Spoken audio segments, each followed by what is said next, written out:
Well, one of the things that we're getting from this morning and this afternoon's conference. This morning conference was about the energy crisis, the price of oil. The afternoon conference, which started about 4 o'clock, 4:30.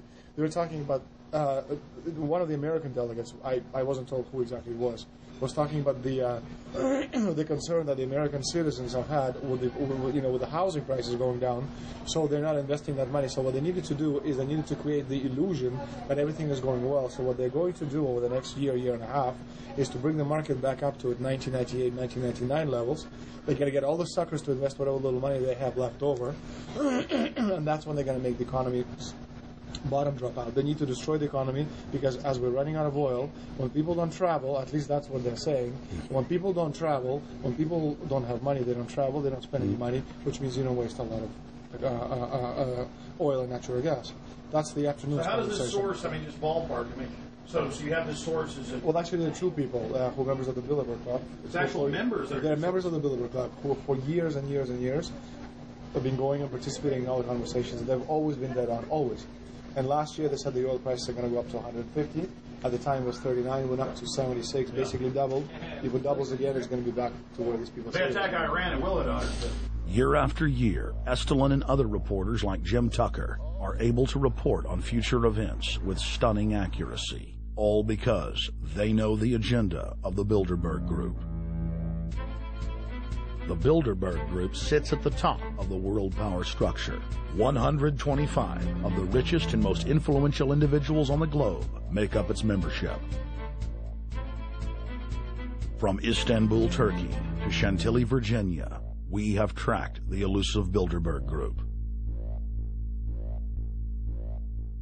Bilderberg always insist on a media blackout. By June of 2008, we had already figured out that Barack Obama was the elite's puppet of choice. The national media claimed that during the weekend the Bilderberg Group was scheduled to meet, that Obama had speaking engagements set for Chicago and the Midwest. We knew better. In a classic bait-and-switch, the Obama campaign told the press corps to get on Obama's campaign plane, and that Obama would join them on the flight to Chicago. Campaign staff then slammed the door shut. The fawning press had been shanghaied as Obama's campaign aircraft lifted off without Obama. Robert, why were we not told about this meeting and that the senator wouldn't be on our flight until the doors were shut and we were about to taxi to take off? Again, we had a desire. Senator Obama had a desire to do some meetings. Others had a desire to meet with him tonight in a private way, and that's what we're doing. We set up these meetings. They're being done tonight. Again, Is there more than one meeting?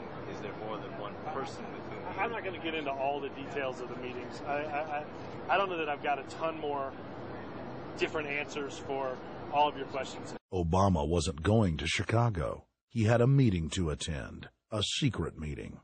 Initially, it was believed that the secret meeting took place at Clinton's Washington, D.C. home. Obama's spokesman denied that, but won't confirm where the former rivals met. He also declined to comment on their topics of discussion.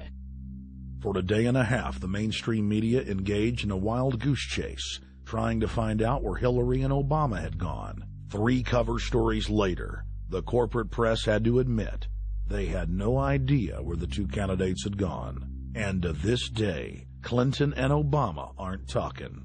Plenty of sources knew about this meeting, told us and others that it was at Hillary Clinton's house, but clearly it wasn't.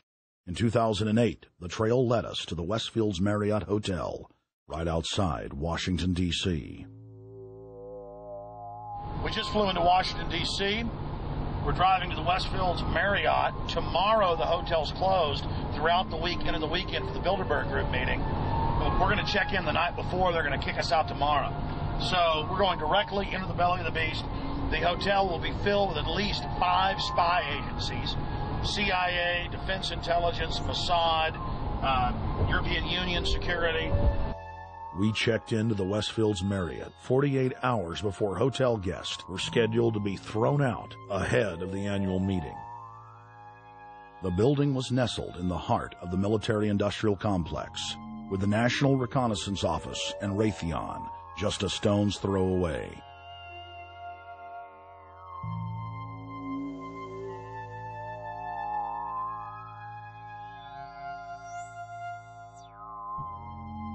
The plan tonight is to try to not get arrested, dodge the security, get in there, get some footage of the elite arriving in the morning, because some arrive before they officially lock it down, and then getting out of the building. That's our plan. I'm also going to be getting a call by a international syndicated radio show, Coast to Coast AM with George Norrie, and all week he's getting briefings from me every night about things as they develop.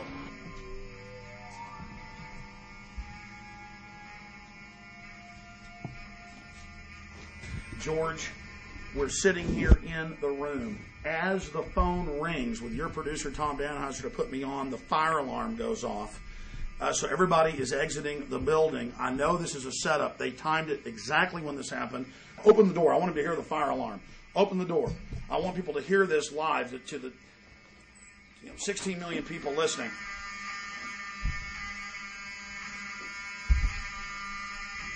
George, do you hear that?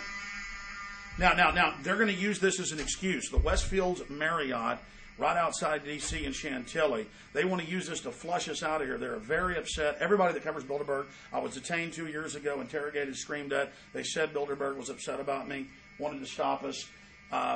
This is guaranteed. Everywhere we go, we're followed. We have another hotel across town as a base of operations. They were there questioning us, getting in our faces. We're being followed everywhere. I need everybody's support right now. I pray to God they don't try to set me up. They may have tried to concoct this in some way to say, look, they didn't leave during a fire drill, assessing me, knowing I would stay and do the interview. But again, the moment the phone rang with Tom Danheiser, the moment the phone rang, the guys answered it, I'm standing there, the alarm goes off. It's going off right now. The guests are exiting the hotel out there. Of course, there's no fire. This is just absolutely insane. I noticed, too, that there was over 100 security people here today, but tonight we got back and it was a total ghost town, and this is what's insane. We have a security guy walk up to us 30 minutes ago, about 25 minutes ago, before this happened, and said, "What are you guys doing?" We said, "We're just walking around checking out the artwork in the hotel," which we actually were admiring, but we were also going around getting some footage. And they said, "Well, no cameras allowed." We said, "Fine." And then he said, "Yeah, we had somebody do a fire alarm a few weeks ago, and me and Rob, my camera guy, were on. Why is he telling us about a fire alarm?" I forgot that part, George. These bastards have done this. I don't know how. They're planning to try to set us up or something, but this is incredible. We are here in the middle of this right now, George.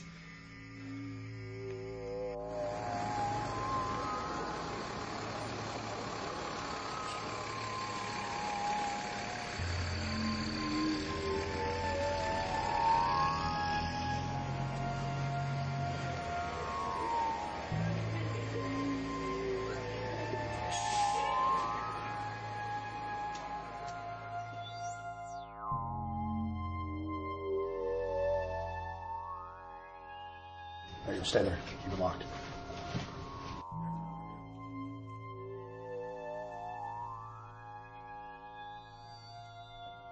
Let's go.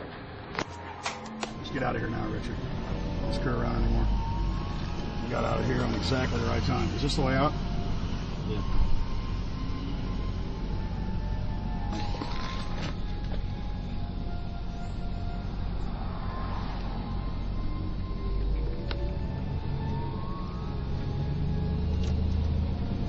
We got a car right behind us.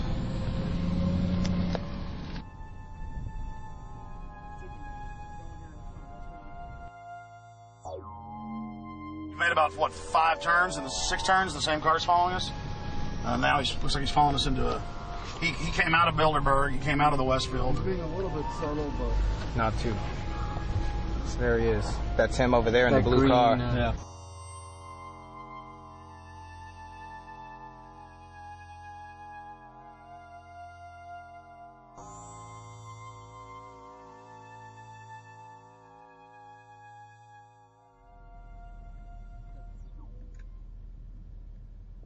We're headed back to the Marriott here in Chantilly, Virginia, the scene of Bilderberg 2008. We successfully infiltrated the last day and a half inside, got out with some great stuff. We've been tailed, and now we're going back to cover the dignitaries, the elitists, as they arrive. And right now it's the prime time for them to start arriving for the next 3-4 hours. We took about a 30-minute break. I'm sure we missed a few, but it doesn't matter. We've got scores of people that just organically are listeners, info warriors that are out here.